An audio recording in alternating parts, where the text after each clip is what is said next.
জায়গাটা দখল করার কারণে কিছু ভূমিদস্যু অপচেষ্টাকে মোকাবেলার উদ্দেশ্যে তার প্রতিবাদ জানানোর জন্য আজকের এই মানববন্ধন অনুষ্ঠানে উপস্থিত আমাদের সখীপুর উপজেলার সম্মানিত উপজেলা চেয়ারম্যান শ্রদ্ধাভাজন বড় ভাই জনাব জুলফিকার হায়দার কামাল লেবু, বিভিন্ন পর্যায়ে জনপ্রতিনিধিবৃন্দ, মুক্তিযোদ্ধাবৃন্দ, বিভিন্ন পর্যায়ে সাংবাদিক ভাইয়েরা, শিক্ষক মন্ডলী, সম্মানিত এলাকাবাসী, ভাই ও বোনেরা, আমি সাংবাদিক ভাইদের দৃষ্টি আকর্ষণ করে বলছি, এই মাঠ আজকে থেকে প্রায় 48 বছর আগে স্থাপিত হয়েছে।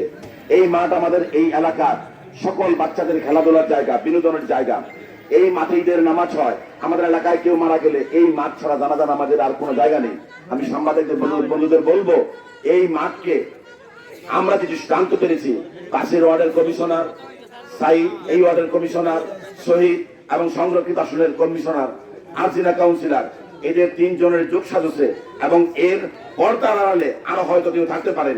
তাদেরকে বলবো অনতিবিলম্বে এই মাঠের যে বাণিজ্য মেলার নামে যে সমস্ত আসবাবপত্র আপনারা রেখেছেন সেটি উঠিয়ে নেবেন। প্রশাসনের দৃষ্টি আকর্ষণ করব। সম্মানিত জেলা প্রশাসক মহোদয়, পুলিশ সুপার মহোদয় এবং আমাদের সম্মানিত ইউনো এবং ওসি সাহেবকে বলবো, আগামী 25 তারিখ আমাদের সখীপুরের কৃতি ফুটবল খেলোয়াড় সবুরের নামে একটি ফুটবল টুর্নামেন্ট ছাড়া হয়েছে। সেই 25 তারিখের আগে বাণিজ্য মেলার নামে এই মাঠে যে বিভিন্ন পর্যায়ে ঘর দুয়ার তোলা হয়েছে সেগুলো অপসারণের প্রয়োজনীয় ব্যবস্থা গ্রহণ করবেন।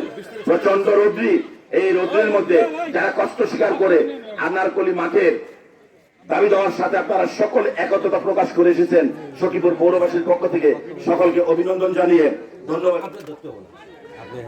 জানিয়ে আমি শেষ করতে চাই। শেষ করার আগে একটি কথা বলবো, আমাদের শ্রদ্ধেয় বড় ভাই ফজলুল স্যার একটি কথা বলেছেন যে 8, 9 এবং 7 নং ওয়ার্ডের মানুষ। আমি শুধু এইটুকু বলি, এই দাবির সাথে আমি মনে করি আমাদের সমগ্র উপজেলাবাসী একমত পোষণ করেছেন। তারা এই অন্যায় দাবিকে কখনোই মেনে নেবে না। এই জমিকে তারা নিজেদের মনে করে, এই দাবিকে তারা কখনোই মেনে নেবে না। এই জমি, এই ক্লাবের এই জমি, এই এলাকার মানুষ আজ থেকে প্রায় 50 বছর আগ থেকে তারা খেলার মাঠের জন্য ব্যবহার করে আসতেছেন। আপনাদের মাধ্যমে বন্ধু একটি কথা বলবো, বর্তমান সরকার, আওয়ামী লীগ সরকার, মাননীয় প্রধানমন্ত্রী বিভিন্ন শহরে বড় বড় দালান কোঠা ভেঙে দিয়ে যেখানে মাঠ তৈরি করে যাচ্ছেন, আর সেখানে 50 বছর যাবত যে মাঠে খেলাধুলা হচ্ছে সেই মাঠ আজকে বেদখল হয়ে যাবে। এটা আমরা মানতে পারি না, মানবো না, এই সখীপুরবাসী মানবে না। আপনাদের সকলকে ধন্যবাদ বন্ধুরা।